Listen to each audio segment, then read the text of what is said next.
Y bien, pues como sabemos, uno de los, quizás la reforma del Estado más importante de la última década ha sido la descentralización.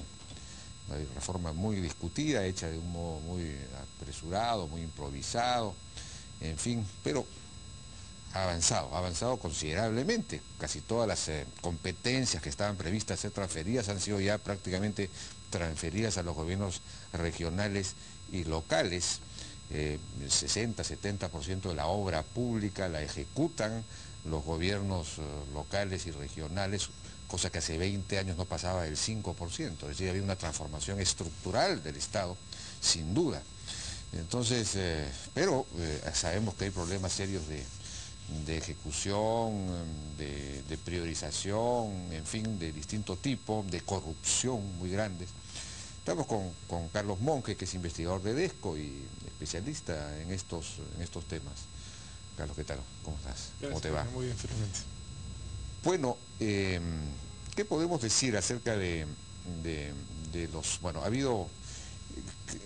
Quizás podemos entrar de frente a cuál es la agenda pendiente, digamos, en el tema de la descentralización, ¿no?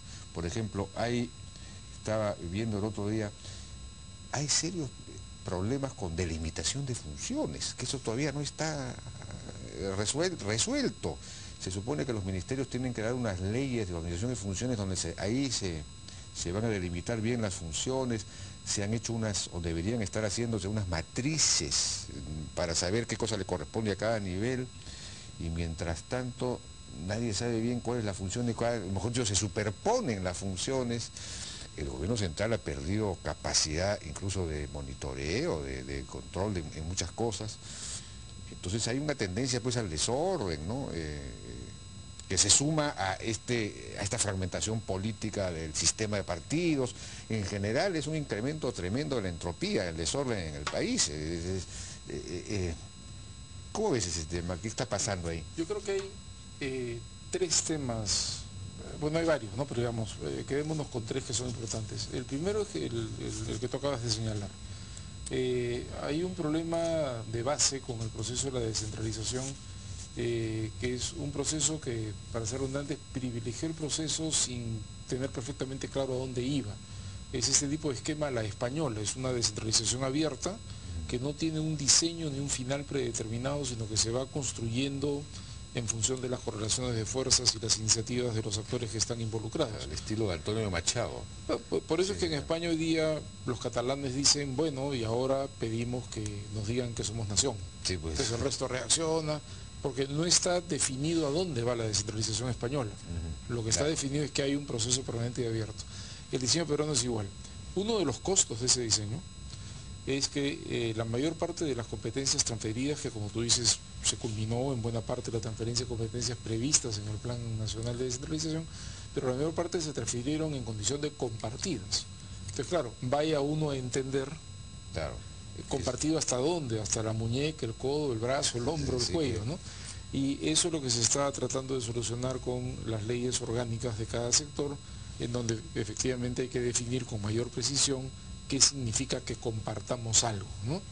Y ese es un proceso largo y complejo que permanece todavía irresuelto y que efectivamente da lugar pues a confusiones, a conflictos, a malentendidos, y que dificulta que haya una gestión afiatada del Estado, porque hay una duda permanente respecto de quién toma qué decisión y en qué circunstancias y hasta dónde. Ese es un tema. Ahora, ¿no sería necesario dentro de ese tema fortalecer en algunos casos la capacidad, para usar una palabra algo fuerte, coercitiva del gobierno central en algunos casos?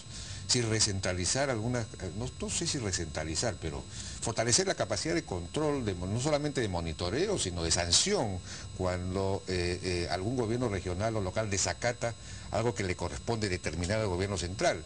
El otro día Hugo Díaz creo que decía que en determinados procesos de la normatividad de la carrera pública magisterial, el Ministerio de Educación decía que le corresponde, bueno, esto se hace de esta manera, y el 50% de las direcciones regionales de los gobiernos de educación que pertenecen a los gobiernos regionales simplemente no hicieron caso. Es una cosa, pero... El Ministerio de Educación da una orientación, los gobiernos regionales no le hacen caso, pero luego ese mismo Ministerio de Educación ignorando las competencias que ya les transfirió a los gobiernos regionales, inicia una municipalización de la educación que viola la ley porque ahora transfiere competencias a los gobiernos locales cuando esas competencias ya fueron transferidas a los regionales y ya se había acabado el proceso de transferencia. ¿No? Ese es un plan piloto. Que comenzó con 50, quedaron 30 y tantos, pero ahora lo han expandido a los 600 y pico. Ah, sí, eso que han hecho hace poco. Sí, ¿te das cuenta? Entonces, sí, hay un desorden, pero que tiene varios protagonistas. El Ministerio de Educación se queja de unas cosas y al mismo tiempo produce desórdenes incluso mayores. Ya, bueno, pero una cosa no quita la otra, no, digamos, yo estoy de acuerdo, digamos, pero es que ese es el problema precisamente, digamos. Si no queda claro qué significa compartido, y entonces cada uno está libre de entender si el vaso está medio lleno o medio vacío, entonces el Ministerio dice está medio lleno y el otro dice está medio vacío, y no hay una manera de resolver porque todo está compartido y no queda claro hasta dónde, ¿no? Entonces yo digo, el primer gran reto, creo, pues este es un gobierno de salida, creo que el primer gran reto de un nuevo gobierno es poner orden ahí. No poner orden a la mala, yo no soy de pero hay que, en el sentido de culminar de manera obviamente negociada y con el mayor nivel de consenso posible, pero culminar este proceso de las leyes orgánicas, ¿no?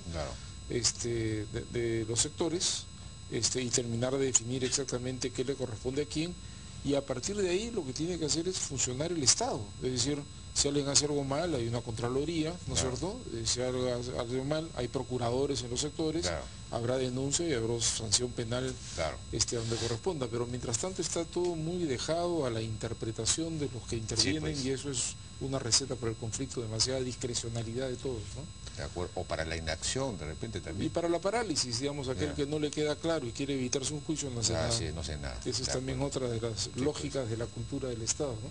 Pero creo, ese es un primer tema, y yo estoy de acuerdo con ese. Un segundo gran tema, ya que lo mencioné y lo tenía en mente, es este asunto famoso de la municipalización de la educación y la salud, ¿no? Yo me sigo preguntando realmente cuál es el objetivo, ¿no? Porque, digamos, discursivamente la preocupación de todos sigue siendo la pésima calidad de la educación pública en el Perú, medida por resultados matemáticos y lectores, ¿no? Y entonces cualquier reforma, cualquiera, debiera tener eso como objetivo.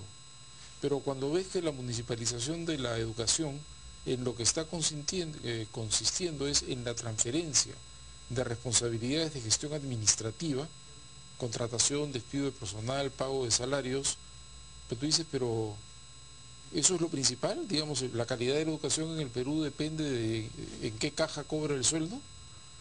Seguramente será mejor poder cobrar en tu distrito que tenerte que ir a la caja de la dirección. Yo me imagino que ahí la idea es que la escuela sea apropiada, digamos, de alguna manera por la comunidad, que se haga responsable del desarrollo de la escuela, con un directorio y que ponga incluso hasta recursos, que sume a los recursos del Estado, los recursos que pueda dar la gente local, ¿no? Está bien, pero entonces yo diría, ¿por qué no hemos trabajado con esos municipios, principalmente currículum? ¿Por qué no hemos trabajado evaluación del rendimiento del profesor? Pero que no se puede hacer todo a la vez.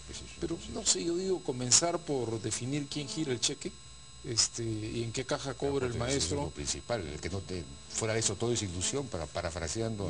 No me parece a mí me parece que no hay claridad ahí.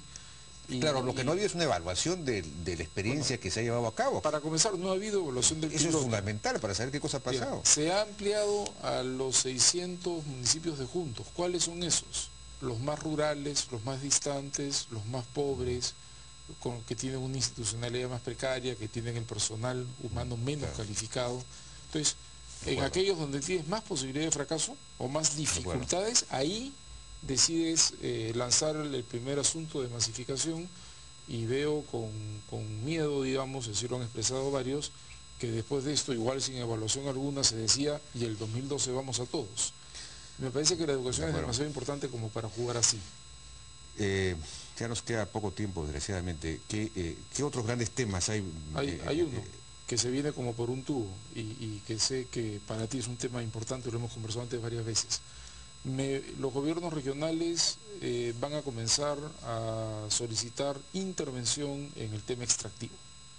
Digamos, si en un punto la descentralización fue absolutamente clara, es que a los gobiernos regionales y locales no se les transfería ninguna competencia, ninguna capacidad de decisión en el manejo, en la relación y en el manejo de los grandes proyectos extractivos, minería, gas, petróleo. De eso estamos hablando, ¿no? Y hoy día tú tienes por lo menos 3, 4, quizás 5 gobiernos regionales que están diciendo yo quiero intervenir, quiero revisar el contrato, quiero asegurarme que la empresa se articule mejor con la economía local. Cajamarca acaba de aprobar, ¿no?, zonificación económica y ecológica y ordenamiento territorial, diciendo acá sí, acá no. ¿Ya aprobó la zonificación? Lo acaban de aprobar, ha sido casi la última ordenanza que ha dejado el presidente saliente José Coronel, y han estado juntos el saliente y el entrante diciendo este es el camino, a partir de ahora no es sí, pero no tienen atribución constitucional para bueno, hacer eso. por eso ha salido ya el ministro Braca a decir es inconstitucional. Claro. Pero igual, el gobierno regional de Piura... Como el de Cusco, que también declaró el no más concesiones mineras. Claro. Eso tampoco es constitucional. El de Piura ha anunciado que los páramos andinos, donde está Majás, serán zonas de exclusión, los no-go son zonas de exclusión de la minería, y Atkins no viene como el presidente Cajamarca, no viene del MNI, Atkins es un funcionario histórico del Banco de Crédito en el norte, es un hombre del pero sector hizo una privado, alianza con los sectores... Pero sobre todo me parece que tiene la vista puesta en el potencial agroindustrial de Piura y la necesidad de garantizar absolutamente agua limpia, ¿no? Entonces meter minería de tajo abierto con cianuro. Bueno, hay tecnologías para que eso no se ensucie, Costa Rica acaba de prohibir toda minería de tajo abierto porque considera que no hay tecnologías que aseguren que no va a haber contaminación. Y en El Salvador están discutiendo lo mismo, ¿no? Pero a lo que voy es que creo que ese tema ya está puesto en la agenda. Cusco, Junín, Cajamarca y Piura ya lo pusieron en la agenda. Queremos intervenir de alguna manera y si no nos dejan entrar por la vía de participar en la negociación de los contratos, entramos por la vía de la zonificación y el ordenamiento territorial, que sí son parte de sus competencias legales. Lo que hay es un conflicto entre la ley orgánica de gobiernos regionales que les dice sí puedes hacer zonificación y ordenamiento, y la ley orgánica... Pero el ordenamiento no significa generar zonas de exclusión para determinadas actividades. Ordenamiento sí significa pues ordenar, y zonificación significa establecer cuáles se puede y cuáles no se puede. Por eso digo, sé que no es ahorita materia de la conversación, pero lo que digo es que eso se viene y hay que prepararnos todos para ese debate. Lo que no podemos hacer es ignorar que eso tiene que resolver pues el Tribunal Constitucional, ¿no? Me parece que debiera más bien irse a algún nivel de negociación de alto nivel entre los gobiernos regionales, el Ministerio de Economía, el Ministerio de Energía y Minas, a ver qué se puede hacer. Una mesa de diálogo al margen de la ley, una vez más saliéndonos del Estado de Derecho. Ese es el problema, pues. Alguna vez tenemos que decidirnos por establecer una democracia, un Estado de Derecho en el país, ¿no? Y me imagino. No, una mesa de diálogo... Más bien que ganen, que pongan congresistas que cambien la ley o que cambien la Constitución. Esa es la vía, no es hacer... Pero es que a eso voy. No se puede estar fomentando lo otro, porque si no, nunca vamos a... A lo que voy es que me parece que si dialogan los gobiernos regionales con las autoridades del gobierno central que tienen que ver con esto, si se puede construir un consenso sobre cómo procesar esto y entonces presentar una iniciativa de ley al Congreso que ya tenga un consenso de las partes involucradas, sería mucho mejor. Obviamente el camino es el Congreso y tendría que haber alguna modificatoria de la ley de base de la descentralización. Pero como tema, ahí está, no vamos a poder evitarlo. Bueno, lamentablemente nos ha ganado el tiempo. Tenemos que terminar esta entrevista, que ha debido de ser mucho más larga para abordar en todos los temas. Muchas gracias, Carlos Monge, por Gracias, Jaime, por la participación. Fue investigador de DESCO, Carlos Monge. Vamos a una pausa y regresamos.